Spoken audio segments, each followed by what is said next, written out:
Alright, day 21 of Vlogoween.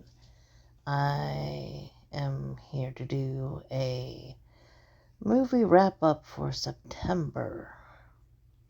And I actually got a couple horror movies on here. So, because it fits the theme of Vlogoween. So first we have Bambi, The Reckoning. This one wasn't too bad. I honestly thought this was going to be, kind of stupid because of all these horror remakes that I've been seeing advertisements for. And they just look ridiculous. I have not seen the Winnie the Pooh one, the Blood and Honey one. I think there's a Popeye one now too, and some others. And they just, I don't know, they just look ridiculous. But we were bored. We were looking for something to watch, like a quick horror movie. But this was a little bit better than I thought it was going to be. I mean, I rated it a 3.5 star. It wasn't the greatest movie, but not the worst either.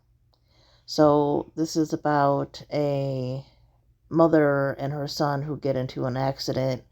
I forget where they're going.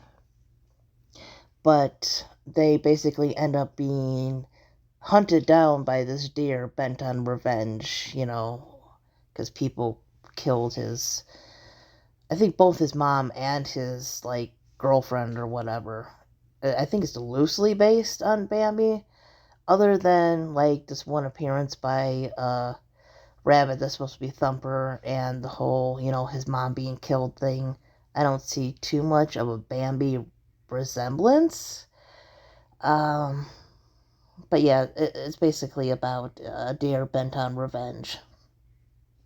So, not terrible. Then we have Clown in a Cornfield. I actually read the book for this. There's a sequel. I have not read that yet. I don't think there's a second movie, but there's a second book. And both the book and the movie were pretty decent. I think it was a faithful adaptation. It's been a couple years since I've read it, and I've only read it once, so there might be something missing, but it wasn't terrible. It's not, bad like some movie adaptations can be. But I also hear there's some that are better than books, and I have one or two examples of that. This one I think was even.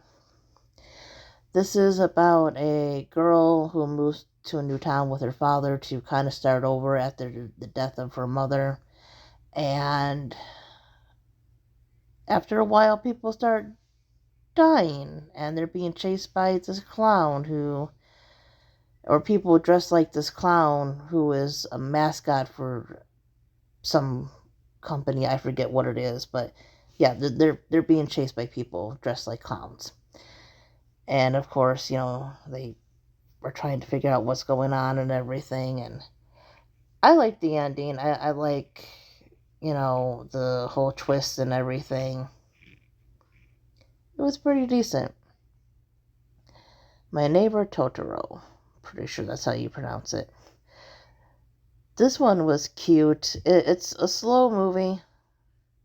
If you're expecting something exciting, this might not be for you. It's one of those calm watches. It's cute. It's sad. It's about these two girls who move to the country with their father because their mother is in the hospital. She's sick, and they want to be closer to her. And one day, this little girl comes upon, the youngest, comes upon this creature, a Totoro. It's kind of like a spirit of the forest and everything. And he seems to appear when they need him. So it's kind of a spiritual, emotional kind of thing. Like I said, it's pretty slow, but it's very pretty, very calm, very emotional. I enjoyed it. Then there is Mother. This one, I liked this movie for the most part, but it was kind of longer than it needed to be. And I get the idea of what they were trying to say. I just think some of these movies don't need to be like 2 hours long because some of it does kind of drag out. Um, this is basically a biblical allegory for like environmentalism, right? So I think maybe you can pick that up without looking it up. You, I kind of picked up on some stuff, and then I like read about it and everything. So it's not really spoilers or anything. You can just tell by the way it is. So there is this woman. She's never named, and her husband. He's just called the poet.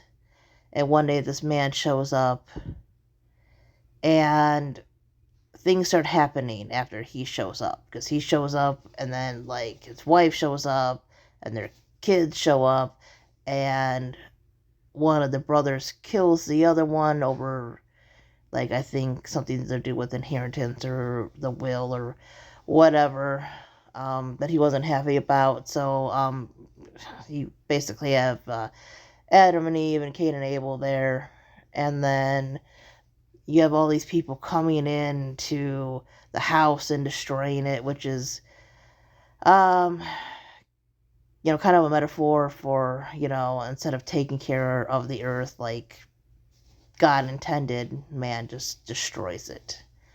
The ending is pretty brutal. I think it would have been higher if it wasn't so long. Like I said, it didn't need to be that long, but it was still a decent movie. The Hedgehog. This one was a good adaptation. It was. I might have gotten more out of it if they had dubbed it in English, because the book is originally written in French, so the movie is French, and sometimes it's hard to follow subtitles because they move kind of fast. But like I said, I read the book, so I know the general idea of the movie. I feel the movie focused more on Paloma than how the book equally focused on Renee and Paloma, but that's okay. This basically is about two people who live in the same building but live in two very different worlds. One is like the concierge or superintendent, as she's called in the movie, basically the maintenance person, the person that takes care of the building. She is lower class compared to the people that rent the apartments, like Paloma's family, who are seen as or are more wealthy. And Renee feels she has to hide her intelligence because people in her position, her job, I guess, aren't really supposed to be interested in literature and philosophy and other things. And Paloma is just kind of tired of the adults around her, and she wants to basically end it when she turns 13. And she befriends Renee, and there's a neighbor that moves in. He is a man from Japan, and Paloma is very interested in like Japanese culture amongst other things, and they all kind of become friends in a way. Um, yeah, I thought it was well done. Then we have Stitch the movie.